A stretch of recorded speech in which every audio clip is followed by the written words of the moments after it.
Welcome to Pratap classes. दोस्तों, Pratap classes के YouTube channel पर आपका स्वागत है।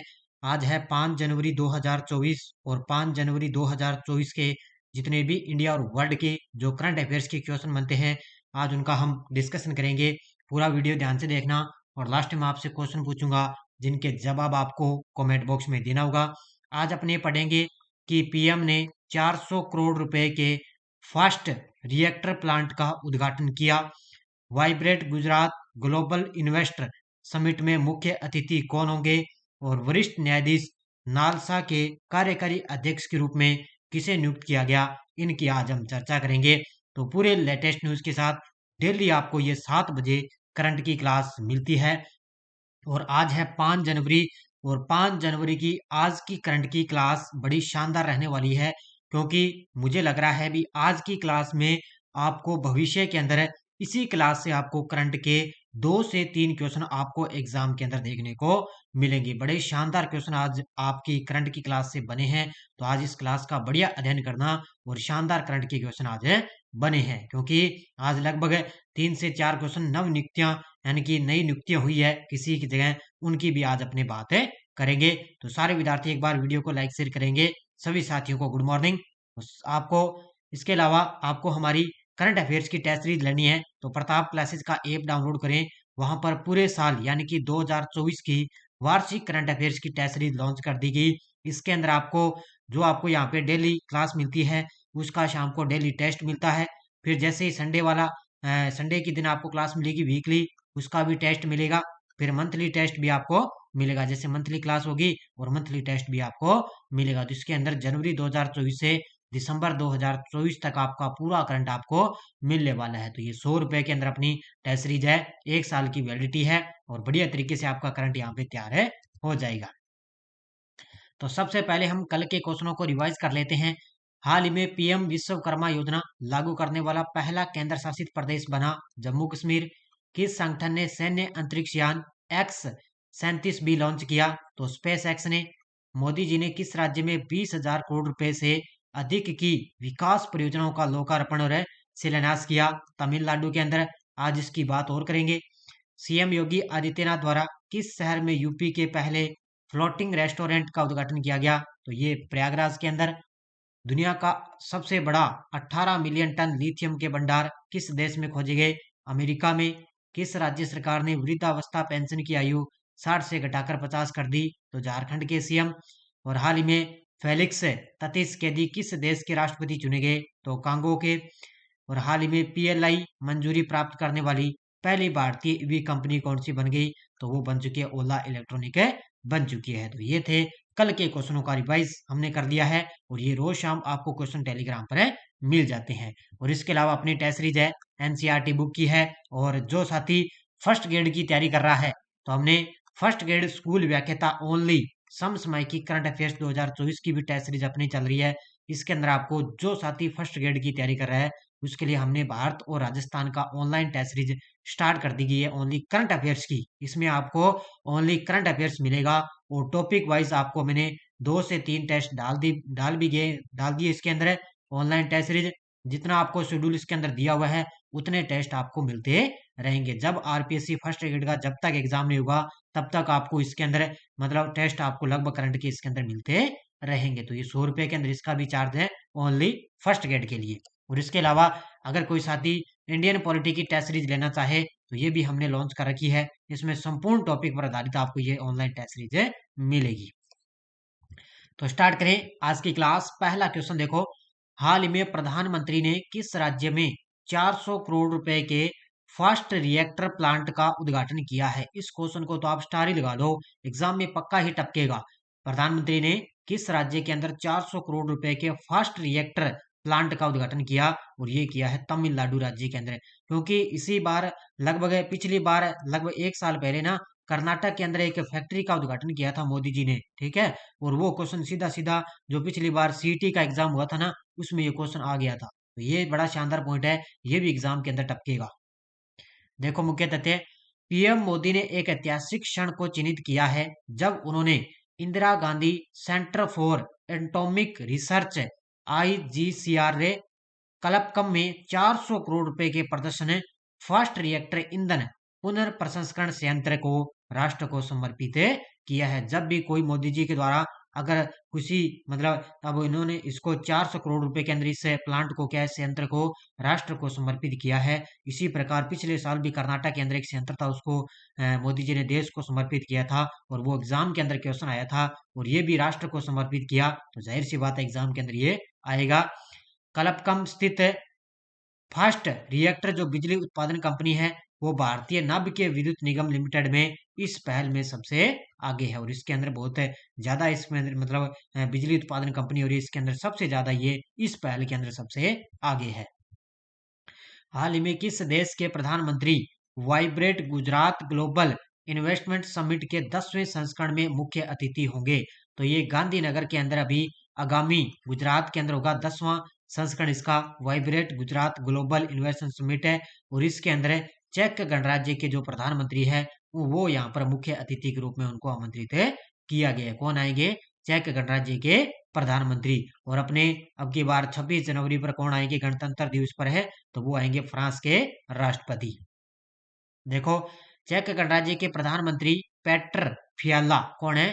पेटर फियाला 10 से 12 जनवरी तक है गांधीनगर में होने वाले vibrate Gujarat global investment summit के 10वें संस्करण में ये मुख्य अतिथि होंगे और इस संस्करण का अब की बार विषय है गेटवे टू द फ्यूचर। क्या है? गेटवे टू द फ्यूचर इसका विषय है और इसके अंदर चेक गणराज्य के प्रधानमंत्री पेटर फियाला वो है 10 से 12 जनवरी तक है इस समिट के अंदर वो मुख्य अतिथि होंगे और बाकी अपने जब ये सम्मेलन होगा गुजरात के अंदर तब अपने बाद में इसकी और चर्चा कर लेंगे। हाल ही में कौन सा देश FIH हॉकी 5 के विश्व कप क्वालीफायर की मेजबानी करेगा? हाल ही में कौन सा देश है FIH हॉकी 5 के विश्व कप क्वालीफायर की मेजबानी करेगा? और वो करेगा ओमान देश। कौन सा करेगा? ऑप्शन नंबर बी, ओमान देश इसकी मेजबानी करेगा। देखो ओमान FIH हॉकी 5S की विश्व कप क्वालीफायर के लिए एक अत्याधुनिक खेल परिसर का अनावरण करने के लिए तैयार है। अब आगे देखो पेरिस के अंदर ग्रीष्मकालीन 2024 ओलंपिक खेलों से ठीक पहले निर्धारित FIH हॉकी 5S विश्व कप क्वालीफायर का एक रोमांचक खेल होगा जो 8 अंतर्राष्ट्रीय खेल टीमों को आकर्षित करेगा। आपको पता है कि बार जो पेरिस के अंदर ग्रीष्मकालीन ओलंपिक खेल होंगे ना 2024 के अंदर अभी आगामी, तो वो होंगे उनके अंदर जो खिलाड़ी है वो भाग लेंगे। पहले जो ये हॉकी 5S विश्व कप है इसके अंदर जो क्वालिफाई करेगा वो इसके अंदर पेरिस ओलंपिक के अंदर भाग लेगा और ये 15 से 21 जनवरी 2024 तक है। अत्याधुनिक स्टेडियम विशिष्ट अंतर्राष्ट्रीय टीमों के बीच एक कड़ी स्पर्धा का हुआ है बनेगा। अब यहाँ पर जो इसमें जो खिलाड़ी है वो विजय बनेगा वो आगे ओलंपिक खेलों के अंदर भाग लेगा। हाल ही में भारतीय नौसेना के पश्चिमी नौसेना कमान के flag officer commanding in chief के रूप में कार्यभार किसने संभाला है? तो सबसे पहले आपको मैं बता देता हूँ इसके अंदर पहले थे कौन है? वो थे आपको पता है दिनेश त्रिपाठी। कौन थे? दिनेश त्रिपाठी थे पहले, आपको पता है। अब उनको नौसेना का उप प्रमुख नियुक्त कर दिया दिनेश त्रिपाठी को, लेकिन अब उनकी जगह यहाँ पर उनका कार्यकाल ये पद खाली हो गया। अब यहाँ पर नियुक्त कर दिया संजय जसजीत सिंह को। ऑप्शन नंबर डी किसको कर दिया? संजय जसजीत सिंह वह ये पश्चिमी नौसेना कमान के flag officer commanding in chief के रूप में उन्होंने अब इन्होंने कार्यभार संभाला है। देखो मुंबई के कोलंबा में नौसेना हवाई स्टेशन INS सिकरा में आयोजित एक औपचारिक समारोह में वाइस एडमिरल संजय जसजीत सिंह ने भारतीय नौसेना के पश्चिमी नौसेना कमान के flag officer commanding in chief के रूप में कार्यभार संभाला है। एडमिरल दिनेश के त्रिपाठी, ये देखो पहले दिनेश के त्रिपाठी ना ये पश्चिमी नौसेना कमान के फ्लैग ऑफिसर यहाँ पर थे, अब यहाँ पर तो आगे संजय जसजीत सिंह है और अब ये दिनेश के त्रिपाठी है वो नौसेना मुख्यालय में नौसेना स्टाफ के उप प्रमुख की भूमिका निभाएंगे। तो ये अब उप प्रमुख की भूमिका निभा रहे हैं कौन है? दिनेश के त्रिपाठी। अब यहाँ पर 2 नियुक्तियां हो चुकी है, अब एक नियुक्ति और देखो राष्ट्रपति ने सुप्रीम कोर्ट के किस वरिष्ठ न्यायाधीश को नालसा के कार्यकारी अध्यक्ष के रूप में नियुक्त किया है? तो अपनी देश की राष्ट्रपति है द्रौपदी जी मुर्मू, उन्होंने सुप्रीम कोर्ट के वरिष्ठ न्यायाधीश हैं जिनका नाम है संजीव खन्ना। कौन है? ये देखो ऑप्शन नंबर 1 संजीव खन्ना और ये अब नालसा के कार्यकारी अध्यक्ष के रूप में इनको नियुक्त किया है। किसने किया है? हमारे देश की राष्ट्रपति ने। देखो भारत के राष्ट्रपति ने सुप्रीम कोर्ट में सुप्रीम कोर्ट के सबसे वरिष्ठ ये न्यायाधीश न्यायमूर्ति हैं संजीव खन्ना। इनको नालसा के कार्यकारी अध्यक्ष के रूप में इनको नियुक्त किया गया, जो न्यायमूर्ति एस के कोल का स्थान लेंगे, जो 25 दिसंबर को सेवानिवृत्त हुए थे। ये 25 दिसंबर को सेवानिवृत्त हो चुके थे। कौन है? एस के कोल। ये पहले एस के कोल थे, ध्यान रखना। अब इनकी जगह आएंगे संजीव खन्ना। राष्ट्रीय कानून सेवा प्राधिकरण नालसा 1987 के कानूनी सेवा प्राधिकरण अधिनियम के तहत एक स्थापित है एक वैधानिक निकाय है। याद रखना, नालसा के बारे में आपसे पूछे तो ये एक है राष्ट्रीय कानून सेवा प्राधिकरण 1987 का। इसके अंदर एक प्राधिकरण अधिनियम है, ये एक स्थापित एक वैधानिक निकाय है और इसके कार्यकारी अध्यक्ष बन गए संजीव खन्ना। हाल में विदेश मंत्रालय के नए प्रवक्ता कौन बने हैं? आज आपको 4 क्वेश्चन लगभग नई नियुक्तियों की देखने को मिलेंगे। तो विदेश मंत्रालय के नए प्रवक्ता बन गए, कौन बन चुके हैं? Randhir Jaiswal. Option number D, कौन बन गए? ये देखो, ये है रणधीर जायसवाल। और ये आप इधर देख रहे हो, ये तो रणधीर जायसवाल ये बन गए विदेश मंत्रालय के नए प्रवक्ता। और ये इधर खड़े हैं ना, ये है अरिंदम बागची। ये है अरिंदम बागची। ये पहले थे विदेश मंत्रालय के नए प्रवक्ता थे पहले ये, लेकिन अब इन्होंने अपना जो कार्यभार है वो सौंप दिया किसको? रणधीर जायसवाल को सौंप दिया है। तो अब आपसे पूछे भी विदेश मंत्रालय के नए प्रवक्ता कौन बन गए? रणधीर जायसवाल है बन चुके हैं।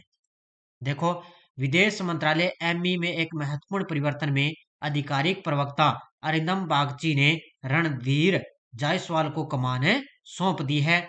यह कदम अक्टूबर 2023 में जिनेवा में संयुक्त राष्ट्र और अन्य अंतर्राष्ट्रीय संगठनों में भारत के अगले स्थायी प्रतिनिधि के रूप में अरिंदम बागची की नियुक्ति के बाद आया है। अब देखो, पहले अरिंदम बागची वहां पर विदेश मंत्रालय के प्रवक्ता थे, लेकिन ये क्या है, जिनेवा में संयुक्त राष्ट्र और अन्य अंतर्राष्ट्रीय संगठनों में क्या है, ये भारत के अगले स्थायी प्रतिनिधि बन गए थे। कौन है? अरिंदम बागची। वो वहां पर स्थायी प्रतिनिधि बन गए, तो ये पद खाली हो गया। अब ये इनको दे दिया किसको? रणधीर जायसवाल को सौंप दिया इन्होंने।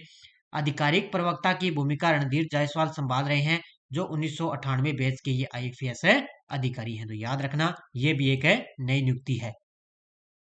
हाल में Adani Ports and Special Economic Zone Limited के नव नियुक्त सीईओ कौन बने हैं? ये देखो, एक फिर नई नियुक्ति का क्वेश्चन आ गया। तो Adani Ports and Special Economic Zone Limited यानी कि APSEZ के नव नियुक्त सीईओ बन गए। तो ये सीईओ बन चुके हैं अश्वनी गुप्ता। कौन बन गए? अश्वनी गुप्ता नए सीईओ बन चुके हैं। अब देखो, ये है गौतम अंडानी।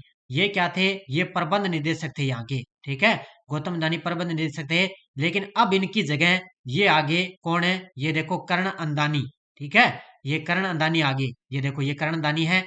अब इनकी जगह ये आगे, और जो गौतम अंडानी है उनको कार्यकारी अध्यक्ष यहाँ पर नियुक्त कर दिया। और सीईओ किसको कर दिया? सीईओ नियुक्त कर दिया अश्वनी गुप्ता को।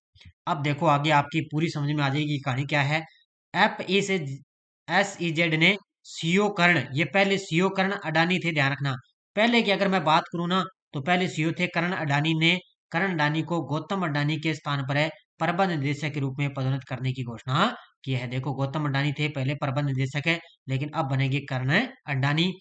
इसी के साथ कंपनी ने निशान मोटर्स के पूर्व सीईओ हैं अश्वनी गुप्ता को नया सीईओ नियुक्त किया है। ये देखो, नया सीईओ किसको नियुक्त कर दिया? अश्वनी गुप्ता को। और करण अंडानी के प्रबंध निदेशक पद संभालने के साथ गौतम अंडानी को अब APSEZ के कार्यकारी अध्यक्ष के रूप में नामित किया गया है। देखो, एक साथ 3 नियुक्ति हो चुकी है ना यहाँ पर, ठीक है। तो इन चीजों को आप याद रखना अच्छी तरह से। वर्ष 2024 में ब्रिक्स सम्मेलन किस देश की अध्यक्षता में आयोजित होगा? तो वर्ष 2024 के अंदर ब्रिक्स सम्मेलन किस देश की अध्यक्षता में आयोजित होगा? ये होगा रूस की अध्यक्षता में। इसमें रूस के राष्ट्रपति व्लादिमीर पुतिन है, उन्हीं की अध्यक्षता में ब्रिक्स सम्मेलन आयोजित होगा। 1 जनवरी को रूसी राष्ट्रपति व्लादिमीर पुतिन ने आधिकारिक तौर पर रूस की 2024 ब्रिक्स अध्यक्षता की शुरुआत की है। राष्ट्रपति पुतिन ने आगामी कार्यकाल के आदर्श वाक्य समान वैश्विक विकास और सुरक्षा के लिए बहुपक्षवाद को मजबूत करना पर जोर दिया है। और अभी आपको पता है, ब्रिक्स के अंदर जो 6 नए सदस्य देश भी इसके अंदर शामिल हो चुके हैं। तो ये ब्रिक्स की जो शक्ति है वो 2 गुना बढ़ चुकी है। नेक्स्ट है, हाल ही में MS स्वामीनाथन पुरस्कार से किसे सम्मानित किया गया है? तो हाल ही में MS स्वामीनाथन पुरस्कार दिया गया प्रोफेसर बी आर कंबोज को। ऑप्शन नंबर बी, ये देखो तस्वीर में आप देख सकते हो, ये प्रोफेसर बी आर कंबोज है और इनको MS स्वामीनाथन पुरस्कार है दिया गया है। देखो मुख्य तथ्य, प्रोफेसर बी आर चौधरी चरण सिंह हरियाणा कृषि विश्वविद्यालय के कुलपति हैं। कंबोज को प्रतिष्ठित MS उपाधि से सम्मानित किया गया। तो ये हरियाणा कृषि विश्वविद्यालय के कुलपति हैं कंबोज, इनको ये MS स्वामीनाथन पुरस्कार दिया गया। यह पुरस्कार वन हेल्थ वन वर्ल्ड पर अंतर्राष्ट्रीय सम्मेलन में आयोजित एक समारोह के अंदर कर्नाटक के राज्यपाल थावर चंद गहलोत द्वारा प्रदान किया गया है। तो ये कर्नाटक के राज्यपाल के द्वारा उनको ये पुरस्कार दिया गया। प्रधानमंत्री ने किस केंद्र शासित प्रदेश में 1156 करोड़ रुपए की परियोजनाओं का उद्घाटन और शिलान्यास किया है? देखो अलग अलग देशों और केंद्र शासित प्रदेशों में जाके मोदी जी ना अलग अलग वहां पर देखो अलग अलग परियोजनाओं का उद्घाटन कर रहे हैं। और अभी वहां पर देखो लक्षद्वीप के अंदर उन्होंने 1156 करोड़ रुपए की परियोजनाओं का उद्घाटन और शिलान्यास किया है। कहाँ पर है? लक्षद्वीप के अंदर। ये देखो तस्वीर में देख सकते हो आप उद्घाटन करते हुए। मोदी जी ने केंद्र शासित प्रदेश लक्षद्वीप में 1156 करोड़ रुपए की लागत वाली विभिन्न परियोजनाओं का उद्घाटन किया। इसके अंदर कोच्चि लक्षद्वीप पनडुब्बी ऑप्टिकल फाइबर कनेक्शन परियोजना भी शामिल है। ऑप्टिकल फाइबर का मतलब होता है जो नेटवर्क से संबंधित ये ऑप्टिकल फाइबर होती है उससे संबंधित है, यानी कि KLI SOFC इस परियोजना भी शामिल है। इस पहल का उद्देश्य है कि लक्षद्वीप पर धीमी इंटरनेट गति की चुनौती को दूर करना है। तो इसका मुख्य उद्देश्य है, इसलिए वहां पर लक्षद्वीप के अंदर इतनी परियोजनाओं का उद्घाटन किया गया। भी लोगों को वहां पर धीमी गति यानी कि धीमी गति का इंटरनेट मिलता है, लेकिन फास्ट गति का वहां पर इंटरनेट आपको मिलेगा, इसलिए इस परियोजना का उद्घाटन किया गया। किस राज्य के राज्यपाल ने राम मंदिर राष्ट्र मंदिर एक सांझी विरासत नामक पुस्तक का अनावरण किया है? ये किया है केरल के राज्यपाल हैं आरिफ मोहम्मद खान। कौन है? केरल के राज्यपाल आरिफ मोहम्मद खान ने राम मंदिर राष्ट्र मंदिर एक साझी विरासत नामक पुस्तक का अनावरण किया है। बस इतना याद रखना है कि केरल के राज्यपाल आरिफ मोहम्मद ने दिल्ली के रंग भवन सभागार में राम मंदिर राष्ट्र मंदिर एक साझी विरासत नामक पुस्तक का अनावरण किया है। अब आपको एक पॉइंट याद रखना है कि बीट्राइस चेबेट ने बार्सिलोना इवेंट में 5 किलोमीटर का विश्व रिकॉर्ड तोड़ा है। ये केन्या की है बीट्राइस चेबेट, एक महिला खिलाड़ी है। बीट्राइस चेबेट ने बार्सिलोना के कर्सा डेल्स नाहोस में महिलाओं की 5 किलोमीटर मैराथन के विश्व रिकॉर्ड को तोड़कर अपने उल्लेखनीय वर्ष का समापन किया है। तो इन्होंने 5 किलोमीटर के अंदर एक विश्व रिकॉर्ड तोड़ा है। तो ये केन्या की है बीट्राइस चेबेट। ये टेलीग्राम ग्रुप है, वीडियो के डिस्क्रिप्शन में भी टेलीग्राम का लिंक है। जो आपको मैं यस्टरडे रिवीजन करवाता हूँ वो आप टेलीग्राम पर आपको क्वेश्चन भी मिल जाते हैं। कोई सूचना आती है, कोई लिंक आता है, कोई करंट का क्वेश्चन आ गया, सब आपको टेलीग्राम पर सूचना मिल जाती है। पिछले वीडियो क्वेश्चन क्या था? हाल ही में 16वें वित्त आयोग का अध्यक्ष किसे नियुक्त किया गया? ये किया गया डॉक्टर अरविंद पनगड़िया को। ये राजस्थान के, आपको पता है राजस्थान के भीलवाड़ा के निवासी हैं डॉक्टर अरविंद पनगड़िया, और ये वर्तमान में 16वें वित्त आयोग का अध्यक्ष इनको नियुक्त किया गया। बहुत सारे विद्यार्थी ने बड़े शानदार तरीके से जवाब दिए थे। अब देखो क्वेश्चन फॉर यू, हाल ही में देश का पहला कन्या सैनिक स्कूल किस शहर में खोला गया? वाराणसी, वृंदावन, सूरत, देहरादून। इसका जवाब आपको कमेंट बॉक्स में देना है। बढ़िया तरीके से आज की अपनी क्लास रही। बाकी आपको लगातार ऑनलाइन टेस्ट सीरीज लगातार दी जा रही है। जैसे फर्स्ट ग्रेड की अलग से टेस्ट सीरीज लॉन्च कर दी करंट अफेयर्स की, और इसके अलावा इंडियन पॉलिटी की टेस्ट सीरीज चल रही है, NCERT की टेस्ट सीरीज चल रही है, और इसके अलावा पूरे साल की वार्षिक करंट अफेयर्स की टेस्ट सीरीज चल रही है। तो आज की करंट की क्लास बड़ी शानदार है। बढ़िया तरीके से इसका अध्ययन करना आप है, क्योंकि यहाँ से मुझे लग रहा है कि आगामी यहाँ से 2 से 3 क्वेश्चन आपको करंट में देखने को मिलेंगे। तो धन्यवाद। जय हिंद, जय भारत।